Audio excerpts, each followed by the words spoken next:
Bonjour à tous et bienvenue sur ma chaîne YouTube Actu Télé. Aujourd'hui je vous retrouve pour une toute nouvelle vidéo où nous allons accueillir non pas une personnalité comme la dernière fois, mais deux personnalités du moment qui ont participé à la nouvelle saison de Pékin Express, dont la diffusion s'est terminée il y a quelques jours. Ces deux candidates, nous allons les accueillir tout de suite. Ce sont Nathalie et Angie, le binôme d'inconnus qui ont participé à de nombreuses étapes de cette nouvelle saison. Je vous propose donc de commencer l'interview tout de suite avec Nathalie et Angie. Bon, du coup, on va commencer. Donc moi, j'aimerais que vous me parliez un peu de votre parcours en dehors de l'émission déjà. De ce que vous faites dans la vie. Vas-y, commence Natou. Ah bah ouais, mais moi ça va être long, hein, parce que je suis vieille.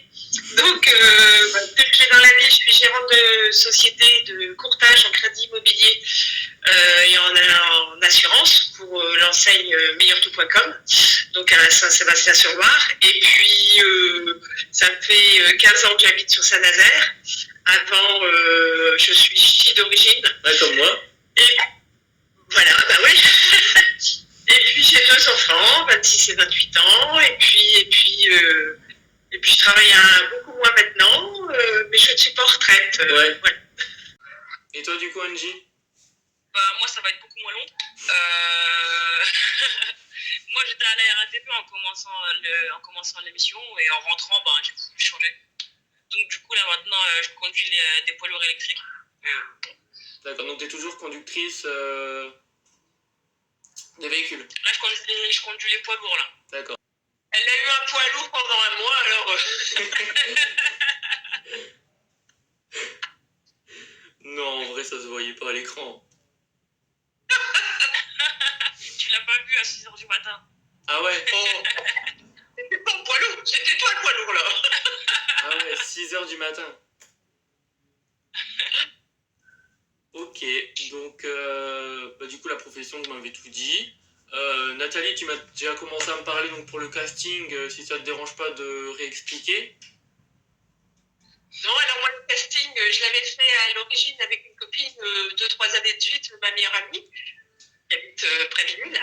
Malheureusement cette année elle n'était pas disponible et donc de ce fait-là, un jour j'étais pas en très bonne humeur en rentrant du boulot, je m'étais dit qu'est-ce qui peut me donner un peu de baume au cœur.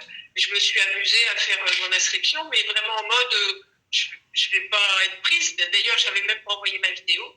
Et puis pour en finir, le lendemain, j'ai reçu une vidéo en disant un mail en disant mais il manque votre vidéo. Oh, alors là, petit balle rapidement, j'ai vite fait ma vidéo et puis la machine s'est emballée. Voilà. Comme quoi? Comme quoi, ça vient quand on s'y attend pas. Et du coup, toi, Angie, comment ça s'est passé? Moi, ça s'est passé de la façon la plus improbable possible. Alors, j'avais postulé, je crois que c'était il y a 2 ans. Et moi, après, j'ai complètement oublié que j'avais postulé, quoi. J'avais totalement oublié. Et c'est une fois, je suis au restaurant avec des potes et je reçois un mail qui dit est-ce que vous voulez toujours faire Pékin Express? Mais je reçois le mail l'année d'après. Ah ouais, quand même. Et, et du coup, j'ai dit ouais, totalement et tout ça. Donc, je m'inscris, tout ça. Sauf que je vois qu'il ne me rappelle pas. Je dis c'est bizarre. Donc je revois ce que j'ai mis dans les infos, etc. Et en fait, j'ai mis mon ancien numéro. Ah. Donc du coup, par hasard, j'ai rallumé mon téléphone, etc., mon ancien. Et j'ai vu qu'il y avait des appels manqués. Ah ouais, là donc j'écoute les messages et tout ça. Et les messages, c'est Pékin Express, on aimerait bien vous voir, mais on n'a qu'une réponse et tout ça. Et là, j'essaie de rappeler et je peux pas les rappeler, le numéro il est bloqué. Tu devais stresser, mais à mort. Ah ouais. Et je me dis, ah ouais, ça veut dire là, je vais passer à côté de Pékin Express, genre, jamais de la vie. Donc du coup, j'ai repostulé du début, j'ai tout recommencé. Et ils m'ont rappelé, et voilà. Ah ouais, quand même. Comme quoi, c'est pas tout de suite, t'envoies une vidéo, tu vois si t'es pris ou pas? Non, c'est pas tout de suite. Après, ça dépend des gens, je pense, mais c'est pas tout de suite. C'est comme là, on voit, c'est deux façons complètement différentes de postuler. Ouais, clairement. Et donc, donc vous avez été appelé, donc vous êtes monté sur Paris, j'imagine? Ouais. Ok, donc ça se fait en 3 étapes, il me semble, non? En fait, la première étape, il y a un premier casting, on va dire pour dégrossir. Deuxième étape, il y a un casting un petit peu plus costaud, où là, on rencontre aussi les psychologues, producteurs, et puis toute l'équipe où il y a plein de questions. Et troisième étape, on nous fait faire plein d'examens médicaux, même sans savoir si on est pris ou pas. Ah ouais. Voilà. Mais ça serait vraiment dommage quand même, c'est que tout corresponde et que genre il y a un truc médical qui correspond pas et là c'est cuit quoi. Ouais, mais c'est le jeu. Ça serait vraiment le seul. Avec la Bolivie, ouais, c'est vraiment des cas où c'est compliqué le cadre où on va, tu vois. Donc c'est mieux qu'on fasse vraiment des tests approfondis. Et franchement, si tu peux pas, faut pas que tu y ailles, quoi. Bah, c'est comme dans l'épisode 1, il me semble, où l'altitude a fait que. Ouais. On l'a vu d'ailleurs avec Colette, où l'air ça passait plus quoi. Et pourtant, Colette, elle a fait des tests aussi d'hypoxie. Et les tests avaient été tout à fait corrects. Donc, c'est pas l'altitude, ou alors peut-être que c'est le décalage horaire, la fatigue, un tout cumulé qui a fait que malheureusement, elle a été touchée par ce mal des montagnes. Mais c'est vrai que c'est impressionnant, hein. On a l'impression d'avoir 3 kilos sur la poitrine et qu'on t'empêche de respirer, quoi. Ah ouais. T'as beau faire ça, l'air, elle rentre pas. Ça, plus le stress, plus la course, plus. Ouais. Ah, ça doit vraiment pas être évident. Moi perso, j'ai jamais testé donc je verrai bien. Mais du coup, quand vous arrivez combien de jours avant le commencement à peu près? Je sais pas pour Nato parce que moi, je suis arrivé 3 jours avant que tout le monde arrive. Parce qu'ils ont eu des problèmes pour venir, etc. Mais moi, j'étais là avant, en fait, parce que j'ai fait le voyage à part. Ah, d'accord. En fait, oui, nous on est arrivés 48 heures avant, mais ils ont dû décaler le début du jeu d'une journée parce que notre avion a eu une part d'une journée. Donc vous avez tous pris l'avion en même temps? Comment? Vous avez tous pris l'avion en même temps? Oui, mais sauf NJ. Mais sauf qu'on était, il y avait quelqu'un qui nous empêchait d'aller communiquer avec les uns et les autres. Hein. Ah on s'organise bien. Ah ouais, quand même. Et donc, vous saviez où vous partiez ou pas? Non, c'est quand tu as le pied dans l'avion, tu le sais. Ah, c'est Ça, quand c'est t'arrives pas. dans l'avion, tu sais quand même où tu vas. Bah, de toute façon, dans l'avion, bienvenue à bord du vol, à destination 2, à moins d'être sourd, on sait, hein. C'est ça. Et donc, ça a été quoi votre réaction quand vous avez appris la Bolivie? Bah, en fait, moi, de base, je savais pas que c'était la Bolivie parce que dans un premier temps, on a atterri à Bogota. Et en fait, juste là, j'étais déjà comme une folle parce que je me suis dit, waouh, le truc de fou. Mais ouais, et après, quand on a découvert quand c'était vraiment, enfin, là où c'était vraiment, c'était en Bolivie, c'est des paysages de fou. C'est des paysages de fou. Donc, forcément, on se dit, waouh, c'est incroyable. Ça y est, ça va commencer. Et vous aviez une préférence sur l'endroit où vous vouliez aller? Non, pas forcément. Un pays que vous auriez voulu explorer ou... Ceci étant, de par les vaccins demandés, en cherchant sur Internet, on avait pu déterminer que c'était soit l'Afrique, soit l'Amérique du Sud. Ah ouais. Donc, parce qu'ils disent pas, mais comme il y a des vaccins obligatoires pour ces deux zones-là, donc, mais moi je préfère l'Amérique du Sud. Bah, c'est clair. Choisir, sinon. Et l'Amérique du Sud, il me semble que ça n'avait pas été fait depuis la saison où ils ont recommencé à diffuser des émissions. Je sais plus. J'avoue que je suis toutes les saisons, mais j'oublie où c'était et tout. Il me semble que c'était la route des 50 volcans avec le Guatemala, je sais même plus. Le Guatemala, et après il y avait d'autres pays, mais il me semble que la finale c'était à Bogota justement. Ok. Il me semblait, ouais. J'ai oublié. Donc, donc vous n'aviez pas tellement de préférence, donc vous saviez déjà à peu près où aller. Et vous saviez que vous allez être avec une partenaire du coup? Non, on est au courant de rien sur notre binôme avant de Vous pensiez que ça serait un garçon, vous? Vous pensiez que ça serait un garçon, non? Non, pas du tout, hein. Non? Moi, je me suis fait aucune idée. Ah ouais? Parce que c'est rare quand même. qu'on n'ait pas de binôme complètement féminin ou complètement masculin. C'est vrai que d'habitude, c'est un binôme mixte. Et moi, j'espérais que ça soit une fille, pour question pratique. Mais bon, par contre, j'étais sûre que j'allais avoir une jeune. Ou alors à moi. Enfin, en fait, je ne m'étais pas fait vraiment d'idée quand la production m'avait demandé qu'est-ce que vous voulez. J'avais dit un rouge, un bleu, un noir, je m'en fous. Tant que c'est quelqu'un c'est qu'il y a la motivation et que vous ne mettez pas une tienne. En plus, j'ai finalement pas. En sachant que t'avais quand même, t'es tombé dessus quand même en handicap, quoi. Bon, il est très sympa. Tu l'as eu. Ouais, c'est ça que je lui ai demandé. Ceci étant, c'est quelqu'un de très sympa, qui a beaucoup d'humour, qui n'est pas taillé, je pense, pour un Pékin Express traditionnel. Tu vois, en itinéraire bis et tout ça, il était très amusant. En handicap aussi, tout compte fait.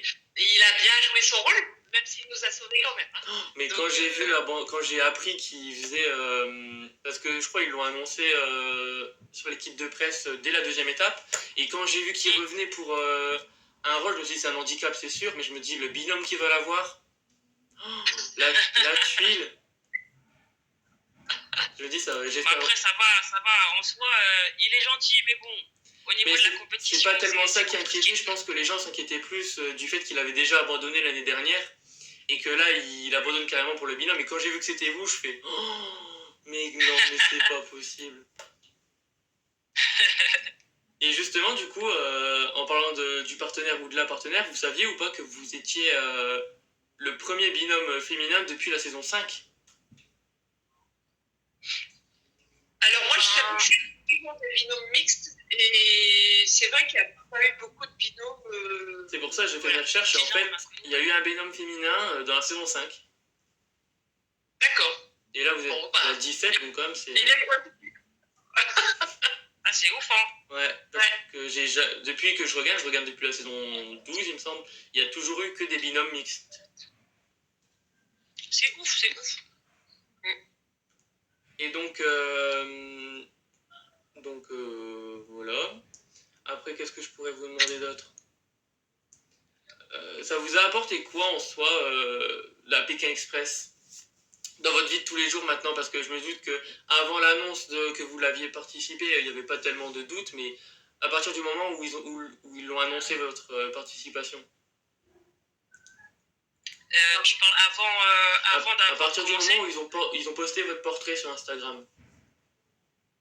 Ah, ben, on s'est dit, ça y est, là. Enfin, en fait, j'étais contente parce que j'allais enfin voir ce qu'on a vécu. J'attendais que ça, en fait.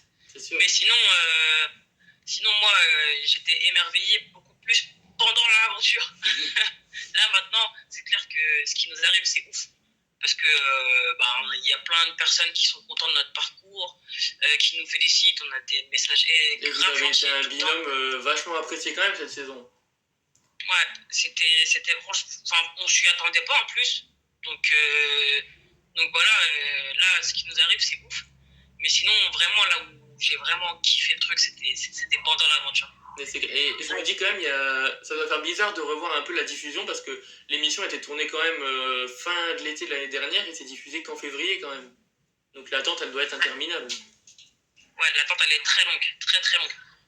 Et c'est sûr. Donc, dans votre parcours, vous avez fait 3 épreuves d'immunité, 4 duels finaux.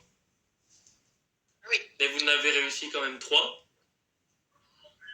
Et le 4e, franchement, il s'est loupé mais à rien. Vraiment, c'est comme si vous en aviez gagné 4. En somme, vous pouvez quand même être fier de votre parcours. Ah oui, totalement. Parce qu'il n'y a pas beaucoup de binômes d'inconnus qui ont été aussi loin, surtout parce qu'ils sont souvent vite éliminés. Bah, je crois qu'on est les deuxièmes à aller aussi loin. Mais il y a Briac et... Je sais qu'il y en a qui sont allés en demi-finale, mais que ça n'a pas été gagné. Mais il y avait quand même quelques temps où, depuis la saison avec Briac et... Ouais, vous êtes le premier binôme depuis la saison 12 à avoir été aussi loin.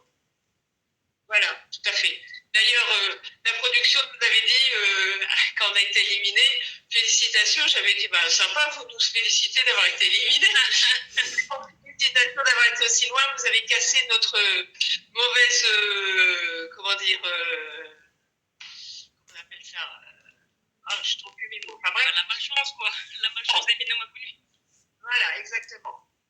Et ouais, c'est pour ça qu'on était tous surpris que, pas par rapport à vous spécialement, mais plus au binôme d'inconnus en soi. Puisque l'année dernière, c'était Étienne et Vanessa justement. Vanessa, donc j'ai déjà fait une interview avec elle et ils ont duré que 3 étapes. Encore avant, ils avaient duré pas beaucoup d'étapes du tout. Comparé à là, vous en aviez fait 7, le même nombre que Fabrice et Briac, il me semblait. Mais c'est vrai que le binôme d'inconnus, c'est le premier qui est visé en général, et c'est logique. Moi, j'aurais été en binôme non inconnu, j'aurais eu la même stratégie, parce que comme il faut éliminer quelqu'un, c'est la règle du jeu. On se dit dans notre petite tête, eh ben, on va éliminer des gens qui n'ont pas mûri le projet ensemble, et qui se connaissent pas, ils auront moins mal au cœur qu'un binôme. Donc voilà quoi. Mais c'est quand même dommage, puisque vous rêvez aussi, vous, de vivre cette aventure. À fond, sinon j'aurais pas insisté. Voilà. Mais c'est pour ça, vous avez été quand même sauvé quelques fois, mais 4 duels finaux sur 7 étapes, c'est quand même pas mal. Hein. Ouais. Déjà, je suis un mauvais perdant, donc bon. Ah, moi aussi, pourtant, hein, mais ça va. En fait, on est quand même fiers de notre parcours. Donc, franchement, il n'y a pas plus mauvaise perdante que moi. Et là, le fait qu'on ait perdu, en fait, pour moi, c'est même pas une défaite. Je le dis souvent, mais c'est pas une défaite parce que je me rappelle de voir Nathalie à 2 secondes derrière Laura. Pour moi, c'est pas une défaite. C'est pas une défaite parce que ça s'est joué à ça, quoi. Il y a rien. De marche derrière. Donc en soi. Ce qui était rageant, c'est que je menais. Et que c'est vraiment au moment de se stationner que le mec a fait une queue de poisson, quoi. Avec cet escalier, la pénombre, ça glissait. Comme je dis, j'aurais 20 ans de moins, j'aurais gagné. Mais là, en plus, ouais, si tu dis que ça glissait et tout, ça doit être chaud quand même pour courir. Ouais. Ah ouais. Et surtout avec la journée que vous venez de passer en plus, où vous étiez trempé. Ouais, grave. C'était une journée atroce. L'étape numéro 7, moi je n'en pouvais plus, mais je crois qu'Angie va me rejoindre. C'était compliqué. Compliqué parce que pluie diluvienne pendant 3-4 heures, on était dessous, personne ne voulait s'arrêter. En plus, Paraguay, il n'aimait pas spécialement le bronzage de mon ami Angie, donc ça n'a pas aidé. Et donc, psychologiquement, mentalement parlant et physiquement parlant, ça a donné un coup. Et voilà. Mais déjà, dès le début de l'étape, je me suis dit, c'est pas leur étape ça. Il n'y a rien qui va. Tout le monde l'a vu de toute façon. Il n'y a rien qui va. Tout le monde l'a vu. Il y avait tout contre nous. Cette étape-là, mais de toute façon, on a traîné comme des boulets, on n'arrivait à rien. Il n'y a personne qui voulait nous prendre, on n'arrivait pas. Il y a même un moment, le journaliste a dit, mais Nathalie, vous ne pouvez pas faire plus, vous arrêtez chaque voiture. À part s'allonger sur le capot, on ne pouvait rien faire d'autre. Mais c'était pas possible. C'était chaud, Et le pire, c'est que les gens, ils pensent pas forcément à l'écran, mais il y a le caméraman à prendre en plus. C'est ça, et en plus, le pire, c'est que vous n'avez pas fini dernière, donc en soi... Ouais, on voulait pas du tout, quoi qu'il arrive, on voulait pas du tout arriver dernière. Vous avez quand même subi quelque chose parce que vous étiez face aux sœurs. Les sœurs, c'était vos alliés quand même. Ah oui, mais c'est le jeu. Et si tu veux, moi je comprends tout à fait qu'elle nous ait choisis. Parce que sportivement parlant, Alexandre et Chérine étaient plus forts que nous et c'était normal qu'ils aillent plus loin. Et stratégiquement parlant, il fallait mieux nous choisir parce qu'on était plus faibles. Donc, quel que soit dans le sens où on tournait la question, il fallait mieux nous prendre nous, quoi. Elles avaient plus de chances de gagner, je pense, que si c'était Alexandre et Chérine. Bah voilà. Donc c'est quand même dommage, mais bon, vous avez fait quand même une belle aventure en soi. Ouais. C'est dommage, mais moi je ne regrette absolument rien de mon aventure. Et quand parfois j'avais un petit pincement au cœur, je me dis, remets-toi dans le contexte de la 7e étape, et tu vas voir que, entre guillemets, j'étais triste et en même temps j'étais presque contente de rentrer chez moi. Enfin voilà, j'étais un peu mon cœur balance. Et voilà quoi, enfin, ils ont été plus forts que nous, puis c'est tout. Mais le pire, c'était quand même que le Brésil, il était. Vous le voyez carrément, vous voyez le Brésil de l'autre côté de la rive en fait. Ouais, mais il faisait pas beau, alors. Ouais, franchement, vous avez pas loupé les canicules. Vu le temps qu'ils ont eu en finale, horrible. Et donc, c'était quoi votre meilleur souvenir du coup de l'aventure? C'est marrant parce que les gens posent souvent cette question. Moi, je dirais, j'ai pas eu un meilleur souvenir de quelque chose en particulier. Pékin Express, c'est un mélange de tout. Les épreuves, les dépassements de soi, la recherche chez l'habitant, les soirées chez l'habitant. C'est tout cumulé qui fait que on aime ou on n'aime pas, quoi. Alors c'est vrai qu'il y a eu des moments forts avec le saut pendulaire, la tyrolienne, des choses comme ça. Mais c'est pas spécialement ce que j'ai préféré ou pas préféré. Vraiment, moi, c'est un tout.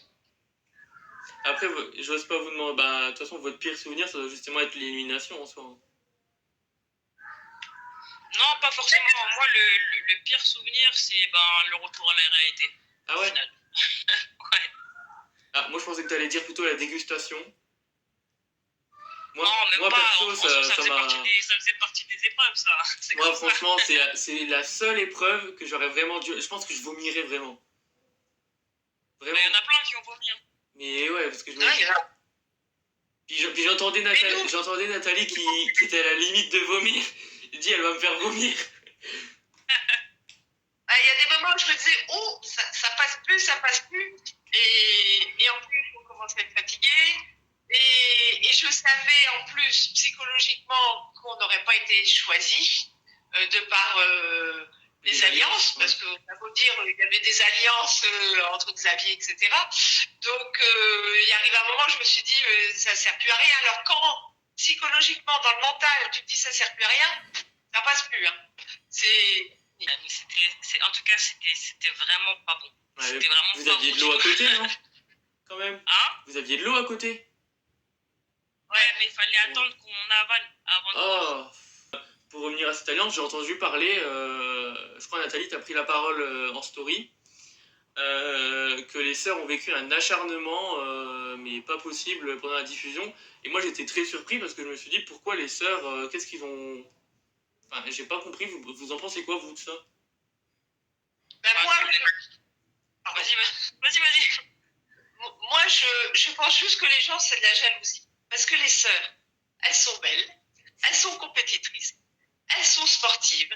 Quand on a su, comme je te disais en amont, contre quoi on devait se faire vacciner, tout de suite, elles ont fait comme tout le monde, elles ont été voir sur Internet quel pays ça concernait. Et quand elles ont su qu'il y avait une chance sur deux que ce soit l'Amérique du Sud, elles ont, surtout Laura, commencé à réviser comme une folle son espagnol. Moi, je suis arrivée les mains dans les poches, j'ai rien fait. Hein.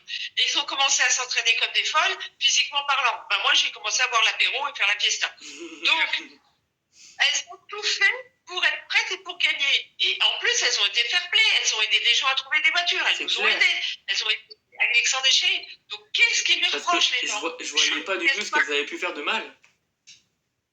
En fait, elles étaient exceptionnelles et les gens sont jaloux parce que ils se reportent pas vers elles. Tandis que nous, comme on est entraînés, on se reportait un peu plus vers nous, je ne sais pas.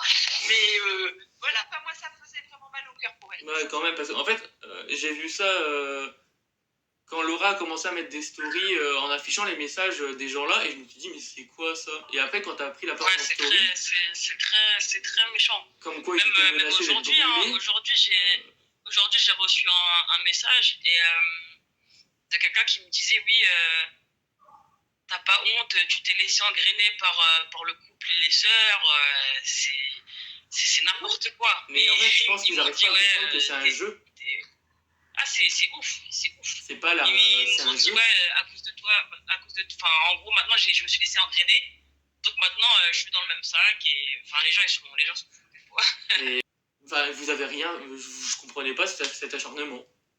Après, nous non plus, on comprend pas, mais bon, au moins, ce qui est bien, c'est qu'on est tous soudés et que quoi qu'il arrive, on est ensemble, quoi. Donc ça veut dire que il n'y a pas un binôme qui se sent mal par rapport à ça. Après, c'est compliqué de recevoir des messages comme ça, je pense, à la longue. C'est clair. Ouais. Donc voilà, c'est pour ça qu'on est souvent ensemble. Et je pense que le principal, c'est ça, c'est que quoi qu'il arrive, on se soutienne et voilà. C'est clair, tout à fait. Donc je change de sujet. Comment vous avez 1 euro par jour et par personne. Chaque fois, on vous voit jamais le dépenser. Donc est-ce que vous le dépensez ou... On l'utilise pas. Franchement, il y a des moments où on va avoir faim sur la course, donc si on a un petit moment, on va acheter quelques petits trucs, et encore, c'est pas grand-chose. Mais sinon, j'ai encore l'argent de là-bas. Ah, vous pouvez le En garder? fait, on a acheté une fois des clémentines et des petits biscuits secs. Et donc justement, votre téléphone, vous l'avez pas du tout de l'aventure? Non, il reste à Paris le téléphone. Pas de téléphone, pas de carte bleue, pas de passeport, rien. Ah ouais. Ah ouais. Et du coup, comment? Vous avez pas le droit d'appeler vos proches ou quoi pendant l'aventure? Si, une fois par semaine, on a le droit à 3 minutes. D'accord. 3 minutes, Avec c'est court, 3 minutes. C'est cool, mais c'est avec un téléphone de la production. Et ils sont là, montre en main, 5, 4, 3, 2, raccroche. Oh là là. C'est court, mais ça fait plaisir. Bah c'est sûr. Ouais. Parce que vous êtes resté combien de jours du coup? Parce que ça se compte en étapes, mais en nombre de jours... Moi, je suis partie le 21 août de chez moi et je suis arrivée ici le 22 septembre. Un truc comme ça. Ouais, un mois. Ouais, pratiquement. Ah ouais, un mois, ouais, c'est quand même... Ouais. Vous vous attendiez à quoi et c'était quoi votre réaction quand vous avez vu que c'était Etienne? Moi, je m'attendais des animaux, du poisson pourri ou je sais pas trop quoi. Et quand j'ai vu Étienne, en même temps, j'ai éclaté de rire. En même temps, je me suis dit, ouh là là, ça va pas être facile. Et en même temps, parce que je m'étais dit, bah, de montrer un humain en discutant, ça peut se gérer. Ouais. Mais toi, en NJ, on voyait un peu plus pendant la diffusion que tu te contenais un peu des fois, non? Ouais. Ouais, ça se voyait, je me disais, elle a envie d'exploser NJ là. Ouais, en fait, sur la compétition, c'est compliqué. C'est compliqué. Après, je pense qu'à l'extérieur, voilà quoi, ça doit être cool de parler avec lui. Il est hyper gentil. C'est juste que Pendant sur la la course, c'est compétition, autre chose. Voilà. Comment, à l'issue de votre parcours, de l'aventure, vous conseillez quoi du coup aux personnes qui souhaitent faire Pékin? Pour ceux qui sont déjà pris, qui vont partir, ou bien pour ceux qui veulent candidater? Non, pour ceux qui veulent candidater. C'est d'être simple, d'être eux-mêmes, de ne pas chercher à jouer un jeu. Et voilà quoi. Et Ça comment... sert à rien. C'est les choses principales qu'il faut retenir. Vraiment être soi-même. D'accord. Et surtout avoir le goût de l'effort, voilà, Ouais. le goût de se dépasser, etc. Faut être un peu endurant et courir. Ouais, voilà. Et du coup, qu'est-ce que vous pensez des gagnants?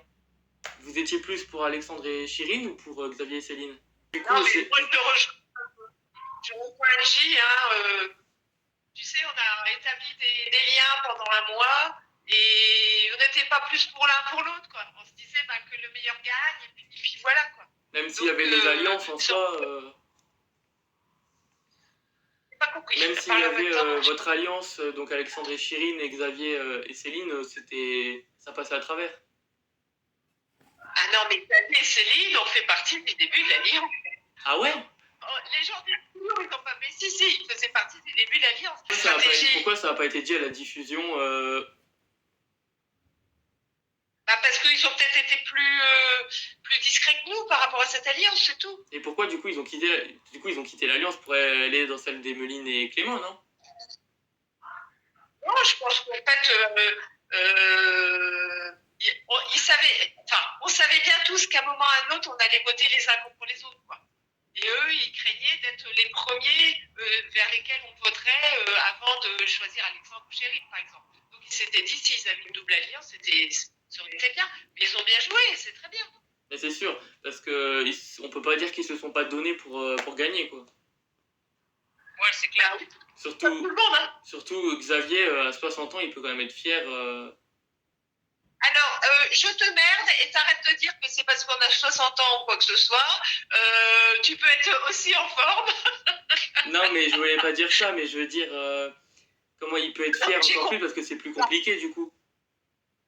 Non, c'est pas plus compliqué.